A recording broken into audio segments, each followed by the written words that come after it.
Hi. In the sound chain of a guitar player, some of the gear is easier to sell and market than others. Some are easier to package as a product with a appetizing design and something you can envision and develop a desire for. The speakers are the hardest to sell. Nothing to tweak. You're going to put it in a box and never see it again, unless it breaks. So they're a bit harder to sell. Yet when you talk about the vintage rock, especially late 60s, early 70s, kind of Led Zeppelin, Black Sabbath, Deep Purple and so on, the speaker is what gives you that tone. But then you may ask yourself, how about the reissues of those speakers then? How close are they? Well, that's what we're going to check out in this clip. I'm going to compare a Pre Rola vintage Greenback from 1970 to the reissue that is available today.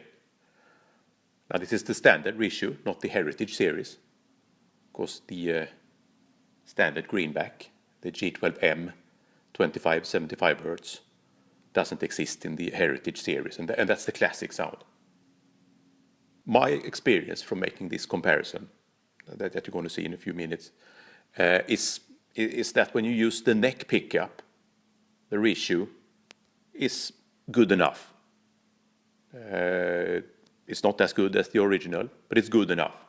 But when you use the bridge pickup and you have a very bright sound, lots of gain, then you get nowhere near the top end, and you don't have the same type of lower mids either.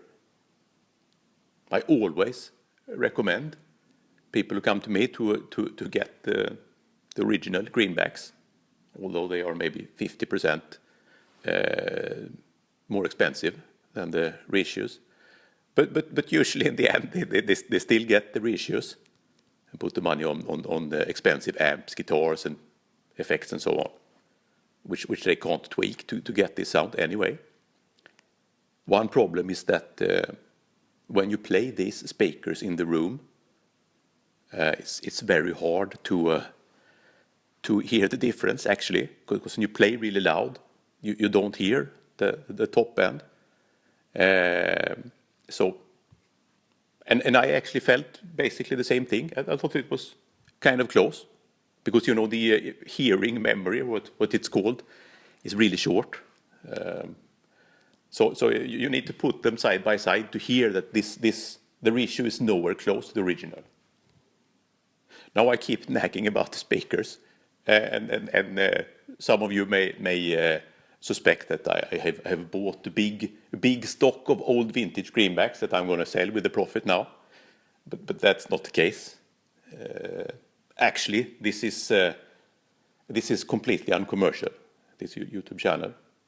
There are no fees or other thing or money involved when I make clips. I get nothing paid. I don't get paid anything for the clips. There is no ads. So I'm just doing this because I sincerely believe that this is going to give you the result you need. If you're a player, not if you're a consumer. All right, that was kind of a long introduction. So now back to the topic at hand here. We're going to compare the Greenback reissue to the original. Let me know what you think in the comments. Cheers.